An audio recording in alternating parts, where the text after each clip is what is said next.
কুরবানি ঈদ মানেই ধস্তাধস্তি, কুস্তাকুস্তি, গরুর সাথে লড়াই। দেখতেছেন আপনারা কিভাবে গরুরে দইরা বাইন্দা সবাই মিল্লা কামড়া কি করতেছে। এই কুরবানি ঈদ আইলই এরকম একটা কাম হয়।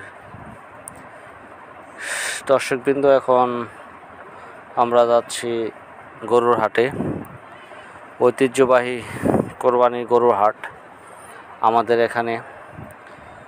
আমরা নরসিংদী আশিনগর থেকে এখন রওনা দিচ্ছি। সিএনজি যুগে আমরা যাচ্ছি এখন হাসনাবাদ বাজারে। ওইখান থেকে দেখেন কত গরু মহিষ আসতেছে। আমরা এখন রাস্তায় আছি, সিএনজি দিয়ে রাস্তা দিয়ে যাচ্ছি। অনেক পশু আজকে বেচা কেনা হচ্ছে, যেহেতু ঈদের শেষ দিন। চলে আসলাম হাটে। হাটের অবস্থা আপনাদেরকে একটু দেখাচ্ছি। দেখেন, এই হলো হাটের অবস্থা। গরু দেখা হচ্ছে, দরদাম হচ্ছে। পছন্দ করে একটা গরু কিনতেই হবে, যেহেতু সামনে ঈদ, আর সময় নাই। দেখেন, আপনাদেরকে কিছু গরু দেখাচ্ছি। আমাদের মহল্লা, পাড়া মহল্লা কিছু গরু দেখেন। গরুগুলা একের পর এক আপনাদেরকে দেখাচ্ছি।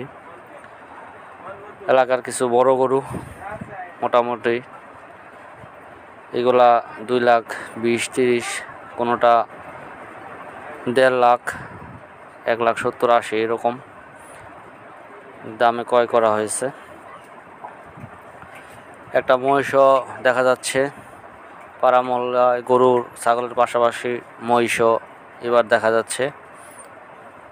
মহিষও কোরবানির জন্য আনা হয়েছে। মহিষটা রেস্ট নিতেছে, এটাকে আর বিরক্ত করা যাবে না। চলুন অন্য গরু দেখি। এই যে দেখেন, আরেকটা গরু দেখাচ্ছি আপনাদেরকে। এটাও আমাদের মহল্লার একটা কোরবানির পশু, দাঁড়িয়ে রয়েছে। এটা কিছুক্ষণের মধ্যে কোরবানি করা হবে। চলে আসলাম ঐতিহ্যবাহী ঈদগাহ মাঠ, গাবতলী ঈদগাহ মাঠে নামাজ পড়ার জন্য। অলরেডি নামাজ চলতেছে।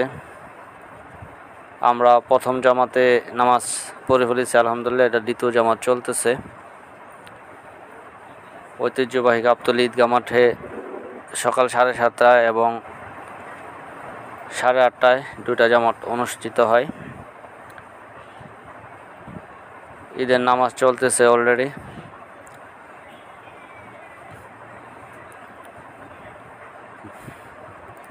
আমি নামাজ পড়ে নিয়েছি, আগেই প্রথম জামাতে নামাজ পড়ে নিয়েছি। এটা দ্বিতীয় জামাত। এটা ঐতিহ্যবাহী গাবতলী ঈদগাহ মাঠ। এখানে হাজার হাজার মুসল্লি একসাথে ঈদগাহে নামাজ পড়তে পারে। দেখেন কত বড় মাঠ। এই বড় গাব গাছ, ওই গাব গাছের জন্য গাবতলী নাম করা হয়েছে। সেই গাব গাছ সহ এই প্যান্ডেল সহ একেবারে কানায় কানায় পরিপূর্ণ। নামাজ শেষ, এখন খুতবা চলবে। খুতবা চলতেছে। দেখেন, মাঠ একেবারে কানায় কানায় পূর্ণ। এখানে নামাজ পড়তে অনেক ভালো লাগে। প্রতি বছরই আলহামদুলিল্লাহ এখানে নামাজ পড়তে আসি। খুতবা প্রায় শেষ, এখন সবাই যার যার বাড়িতে চলে যাবে।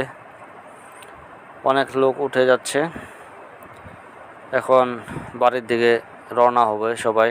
যেহেতু কুরবানির ঈদ, দেরি করা যাবে না। আপনাদেরকে মাঠের একাংশ আরেকটু দেখাচ্ছি। দেখেন, মাঠ কানায় কানায় পূর্ণ। লোকজন অনেক উঠে চলে গেছে খুতবার মাঝখানে। এখনও অনেক লোক বসে আছে। খুতবা শেষ করে, মোনাজাত করে সবাই চলে যাবে। চলে আসলাম বাড়িতে। বাড়িতে আসার পর কুরবানি, যেহেতু কুরবানির ঈদ, টুকটাক কিছু কাজ করতেই হয়। গরু জবাই হয়ে গেছে, এখন কাটাকাটির কাজ চলতেছে। এইগুলা